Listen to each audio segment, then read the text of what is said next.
Who's easier to work with, Jon Jones or Conor McGregor? Now, we're only as good as the information that we have. But the information that we have is Conor's going to need $100 million and he's going to need 100 golden visas. All right. Now, equally as big as that problem is an inability to keep secret that problem.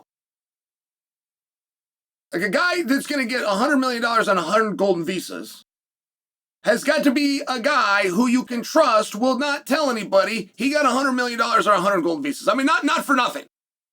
That's part of it. Now, if you have a showman and he's excited and he's out there having fun, chalk it up and we move on. Jon Jones. Jon Jones had a number. We don't know what it was. Ariel confirmed that he got that number. I don't believe that Ariel's right. I'm telling you the story the way the story is told. Jon Jones had something much greater than Conor had. Jon Jones, within his idea, scheme, if you will, had an opponent, Tom Aspinall, and they had a reason to fight. The undisputed heavyweight championship of the world. So Jon was a little bit difficult to work with, we're told. But we also know that Jon came forward and apologized. That Jon looked at his own hand and the way that he played it and said, wait, if I could do that over, guys, I'm sorry. That has to mean something. It really does. And now let's say that it does mean something to you. Jon is still holding a hand that is much different than Conor's, which is, first off, that number that Ariel confirmed that he got and Chael is telling you I dispute is still a made-up number. Jon has not come out and told the world what it was.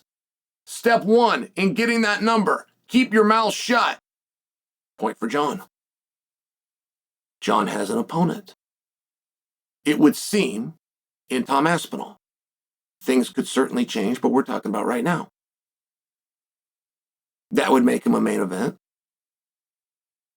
That would put an American on top of the card. Many of you have said that you think that that's important. I will remind you of Noche 1 year ago that did not follow suit, but I've heard many of you say for the White House card, it will.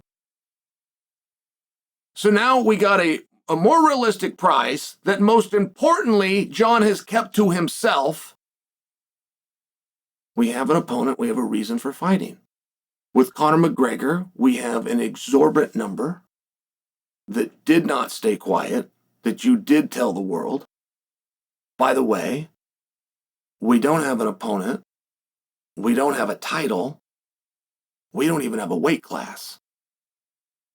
So between those two hands, I'm just asking you, which do you think is stronger? Which is more reasonable? Which would you rather work with? If you had to guess who they're going to want to work with, who seems more reasonable at this point? The one that will do it quietly through a text message that will never see the light of day? Or the one that universally claims they're negotiating with the United States government, implying the President of the United States? That's good for headlines. That's not bad. But there's some people that you don't pull in on the gag because they don't want to be part of the gag. And there's some people you don't pull in on the gag because they're not allowed to be part of the gag. So ultimately, right now, the old expression, gun to head, I must get this right. Who headlines UFC at the White House?